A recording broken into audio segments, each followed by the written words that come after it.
नमस्कार मित्रांनो, पुन्हा एकदा सर्वांचं स्वागत आहे आपल्या नवीन व्हिडिओमध्ये. मित्रांनो, 10 जुलै हिंदकेसरी माळशिरसचं मैदान संपन्न होणार आहे आणि या मैदानाची आतुरता अखंड महाराष्ट्राला आहे. त्याचप्रमाणे मित्रांनो, या मैदानामध्ये सर्वांचा लाडका विक्रमादित्य बकासूर मोहिलशेठ धुमाळ यांचा देवदूत बकासूर मित्रांनो नक्की कोणासोबत पळेल याची आतुरता बकासूर प्रेमी तसेच अखंड बैलगाडी प्रेमींना असते. आणि या मैदानामध्ये बकासूरचा पायरा कोण असेल याची उत्कंठा सगळ्यांना लागून आहे. तरी मित्रांनो, पहिल्या दिवशी जे ओपनचं मैदान होणार आहे म्हणजेच 10 तारखेला हिंदकेसरी माळशिरसचं जे मैदान आहे देशमुख पट्ट्याचं, त्या मैदानामध्ये बकासूरचा पायरा हा जवळपास 90% मित्रांनो निश्चित झालेला आहे.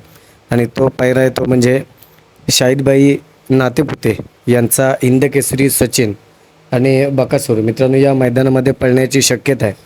आणि जवळपास सचिनबाईंनी देखील सांगितलं होतं की पुढील काही दिवसांमध्ये बकासूर आणि सचिन हे एकत्र पाहताना आपल्याला दिसतील.